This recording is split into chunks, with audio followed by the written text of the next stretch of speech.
Song તો એવું હતું કે એક વીકમાં જ એ 1 મિલિયન ક્રોસ કરી ગયું.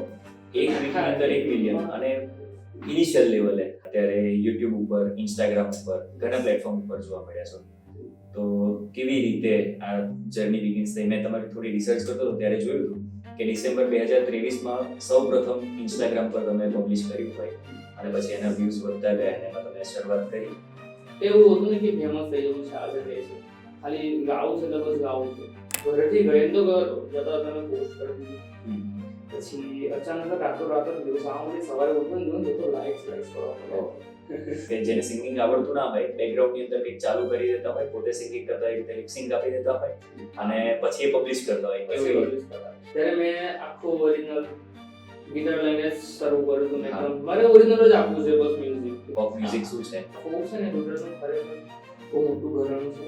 માતૃભાષામાં છે. બીકોઝ હું એવું વિચારું છું કે ગુજરાતીમાં મ્યુઝિકનો એરિયા આખો ખાલી છે. એટલે જો રિલીઝ કરી શકો છો પ્રથમવાર કદાચ.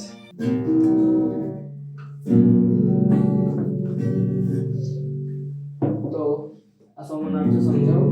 મેં ટાઇટલ લખ્યું છે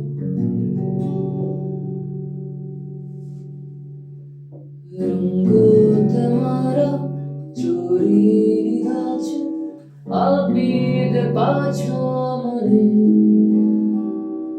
રાતોમાં જ સૂફી થયો છું, આવી સતાવું મને. રંગો તમારા ચોરી લીધા છે, આપી દે પાછા મને. રાતોમાં જ સૂફી થયો છું, આવી સતાવું મને. સમજાવું તને, સમજી જા. મનાવું તને, માની જા. આ રીતનું આ સોંગ છે. સામેથી સ્ટેજમાં પેલા બૂમો પાડવાનું ચાલુ કર્યું પાસ. મેં રાસ બનાવ્યું ને ત્યારે મને એમ થયું કે સારું આ સોંગ મેં લગભગ 10-20 વર્ષ પહેલા બનાવી દીધું. મને એ જ જાણવાની આમ રુચિ છે અંદર કે તમે વિચાર કેવી રીતે કર્યો, પછી એનું સ્ક્રિપ્ટિંગ કેવી રીતે, આખી જે પ્રોસેસ છે ને એ શું છે જાણવા મને. કઈ હું રિયાઝ કરતો હતો, બેસેલો હતો અને ત્યાંથી એકદમ એક લાઈન આવી માઇન્ડમાં કે ચાલ આવડે રમવાનું રાસ.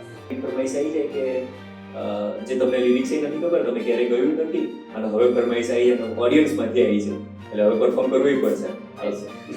એક વાર પ્રેક્ટિસ ના હોય ને કરવાનું થાય છે. અમે લોકો તેવો આન્સર આપે કે ભાઈ આ સોંગ જ્યારે આવ્યું ને ત્યારે તમારો જન્મદિન. તમે ઘરમાં જ કરો છો, સ્ટીલ એટલું પ્રોફેશનલ લાગે છે. ખબર નથી પડતી કે આ સ્ટુડિયોમાં કર્યું છે કે ઘરમાં કર્યું છે. તો એના માટે તમે કોઈ સ્ટુડિયો સેટઅપ કર્યો છે, કોઈ જગ્યાએ છે કે જ્યાં જઈને તમે શૂટ કરો છો? કે હું જે લાઇટ યુઝ કરું છું, મેં 2 વર્ષ સુધી જે લાઇટ યુઝ કરી છે વિડીયો માટે, એક ફક્ત 150 રૂપિયાની.